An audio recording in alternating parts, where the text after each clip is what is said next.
appraiser, my mortgage broker, my realtor, and we'll make sure that it'll make financial sense to you before you even make an offer. So we're being proactive instead of being reactive. That's number one, and that's the biggest thing.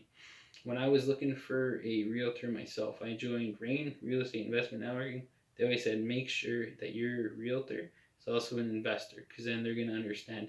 You can read all the cheesy real estate books you want in the library, buy them at Chapters, but nothing beats real world experience, which I've done myself. And my hope is that by sharing my experiences, both good and bad, positive and negative, it will help you in your journey. Any realtor, any investor who says they've never made a mistake or had a setback isn't telling you the truth. And also, a lot of it is just fishing. Let's be real, a lot of these guys, they'll send you a book for $5, sounds all great and good, and then before you know it, they're cold calling you because they got your email address from when you did the order, and now they want you to come take some real estate course for $3 or $4 to give their secrets, right? There are no secrets. It's safeguards. There's little hints. There's things that'll stack the deck in your favor, which is what I'm going to share with you now. But there isn't some sort of magical conglomerate of rules when it comes to real estate investing. Most of it is pretty much common sense, right? I'm going to help you implement some of these rules, and hit it hard, tell you what to do, what not to do, and hopefully you'll gain something out of this and take it with you and build some trust. And when you need renovations, you need a suite developed, you're going to be calling us. So our website is www.bwpconstructionedmonton.com. I know it's a mouthful. So, benefits of an income suite. Typically, we have 3 customers. We have the investor who doesn't live on site whatsoever. They'll typically buy a bungalow. They'll develop the basement into a legal suite. Well, they'll hire us to do it.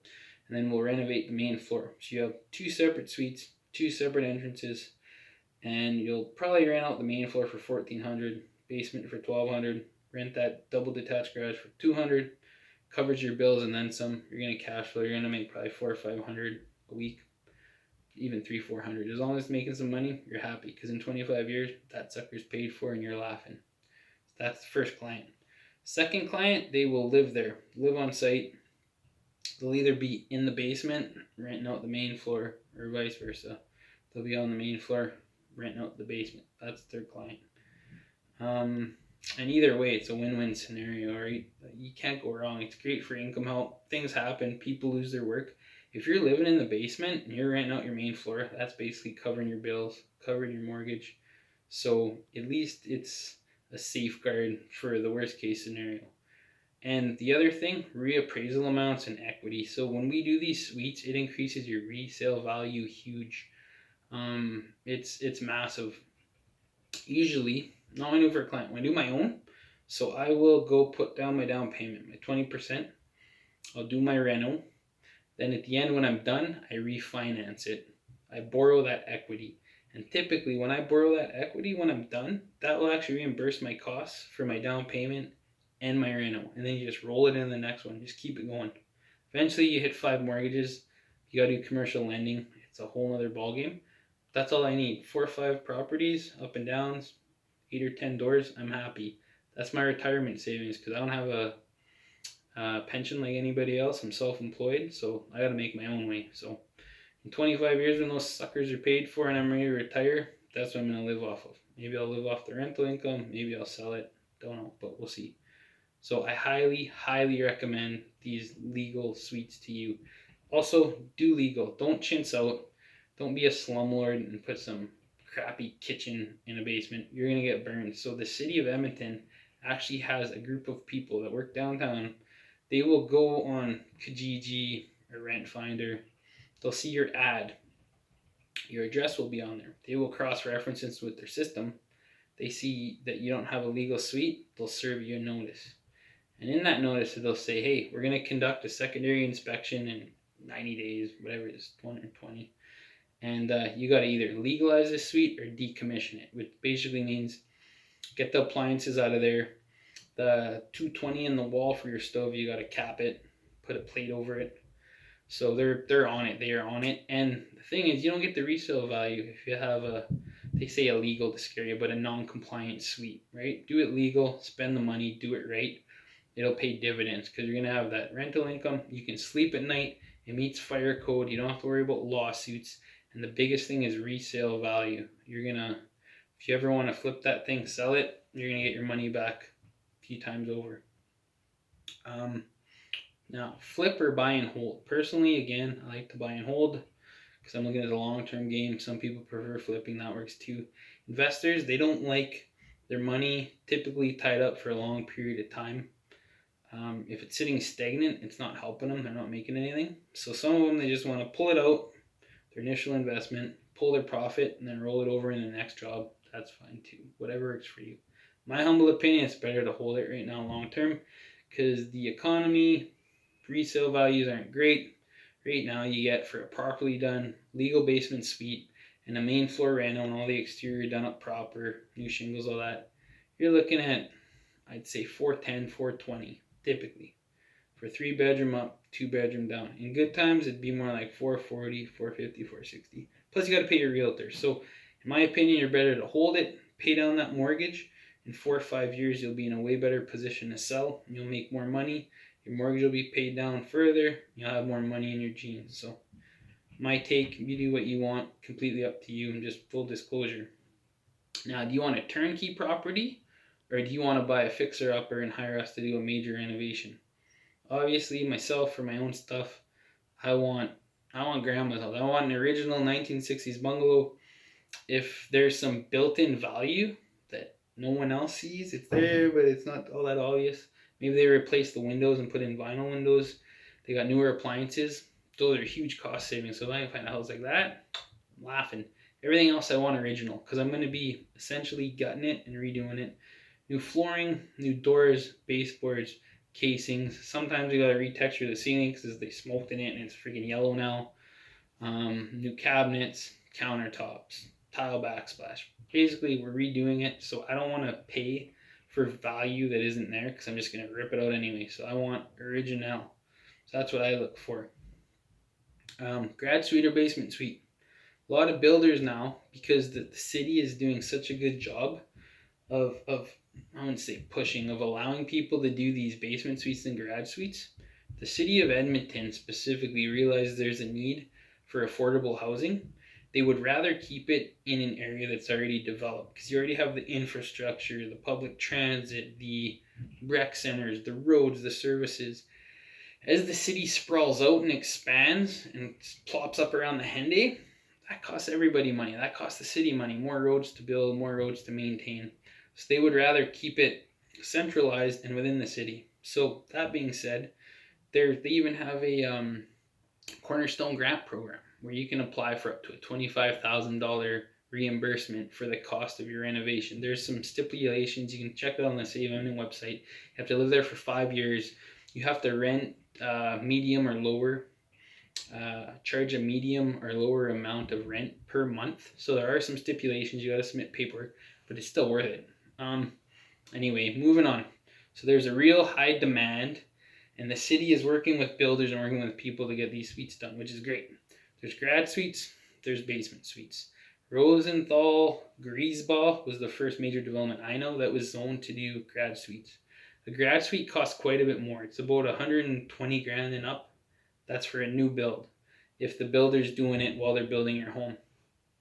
If it's an infill or an existing home and you're adding the grad suite after the fact, it'll actually be a little bit more. Biggest thing, we got to chew up that yard. We got to get a secondary gas line there. Water, sewer, power gets expensive. Pour the foundation, frame it, shingles, all the interior work. It's not cheap to do. And typically for a grad suite, you might get $150, $200 more in rent. Not that much more. It's going to cost you $120K, right? If you do let's suppose you're buying a, 2,000 square foot, 1,800 square foot, 2-story home.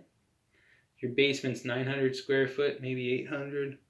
It's going to cost you 50, 60 grand for your builder to do that basement suite while they build the home, right? Half as much.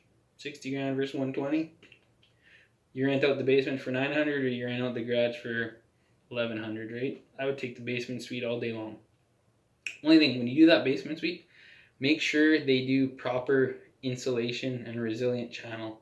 So they put, or us, whoever you're hiring. If it's a new build, honestly, I'll be straight with you. Get your builder to do it. They're there anyway. Probably cost you the same. It's easier to do it while you're building the whole home, right? If it's after the fact, call us. We'll take care of you. But you put your bat insulation. Doesn't have to be rock salt because that's more expensive. Just a pink bat soundproofing insulation up in your floor joists, except the return areas. The return air areas, don't do that because then your furnace won't be able to pull any air. And then you put resilient channel. You strap your floor joist. So whatever, if your floor joists are running front to back, you strap your resilient channel left to right, and then you drywall. 1/2-inch drywall is fine. You don't need to do 5/8. You don't need to do 2 layers either. They do that in apartment buildings. You don't need to do it in single family. So that's how you do that. So make sure you spend the money and do that if you are going to have a basement suite. No matter what, highly recommend it. Because there's no going back after the fact. If you chintz out, try to save some money, it's just going to bite you in the end. Now, the other thing we do creative deals. So typically your traditional draw renovation will go in stages as construction progresses. So the way I do it, I get a 25% deposit. We go apply for permits, get a bin on site, do our demo, get the draftsman in, do the drawings, yada, yada, yada. So we do 25% deposit, 25% after all of our rough-ins pass. So after our plumbing, heating, and electrical passes, another 25% due. After drywall, taping, and texture is done, 25. And at the end, after our final occupancy is done and everything signed off, 25. So that's our 100%. The benefit with us, we know what it's like being investors. You don't always have the cash flow. You can't always keep up like rapid fire as things come. So we're willing to work with people. What we sometimes do, we do joint ventures. Done a couple joint ventures before with clients in the past. Basically, they'll float the costs, and at the end, we split it 50-50. This way, they're not out of pocket during the construction process. Also, we do backloaded renos. So customer will come to me, say, hey, I need a reno done. We'll crunch the numbers, figure out what the after reno value is, figure out what they can pull when they reappraise it and pull the equity out. So let's assume 1,000 square foot bungalow, say they get it for $260. They go do a reno. We'll actually do it for cost. They just basically have to pay for our costs. So let's assume $250, and then they have to pay for their holding costs, the renovation, the trades, all that sort of stuff, just going from point A to point B. Let's say they're in $350. What we'll do is at the end, when it's reappraised and it's worth $460 or $470, they can borrow up to 80% of that with the traditional lender. So off of that, whatever it reappraises at, they'll pay us that or a percentage of that, depending on what the numbers are. We work it backwards, run the numbers, come up with a deal. So that way, they're essentially just, there's no markup. And again, I can do stuff cheaper than they can, or than most other contractors can, because I got preferred pricing with wholesales. So anyway, you can ask us about our creative deals and how we want to work things with you. Negotiation is another thing. When you're going out negotiating on these contracts, think with your head, don't think with your heart. Don't try to put a round peg in a square hole. Rain has a great method. What they do is they'll take your projected income every month from a rental property. They'll times it by 12 to get your annual rental property, your annual income of a rental property. Then they'll divide it by the purchase price. If it's 0.08 or higher, it's a buy. If it's lower, walk away. And that's what I like. It's black and white. Either it's good or it's not. So that really simplifies things. So if you can use that to your benefit, do it. And again, don't take things personal. Think with your head. Don't get emotional, or don't make it a prideful thing where you have to win this negotiation if there's someone else involved, or you got to get this place. Right now, it's a buyer's market, and there's lots of stuff out there, lots of inventory. Even if you get, 4 or 5 people say, get out of here with your offers, eventually you're going to get someone that'll hit on it. So don't get impatient, and don't get emotional. It's the best advice I can give you. In closing, again, like I said, we're not like every other contractor out there. We know the deal start to finish, and we can put you in touch with the professionals that we know and that we work with and trust 100% from start to finish, and they'll make sure you're looked after. And we want you to get off on the right foot, because if that first one goes well, you're gonna have more work for us down the road, and we want to see you do well. So anyway, get in touch with us. Our number is 780-233-4713, and our email is website is www.bwpconstructionedmonton.com. Again, it's built with pride construction. And wish you all the best. Happy investing, and if we can be of any help, you just let us know. Cheers.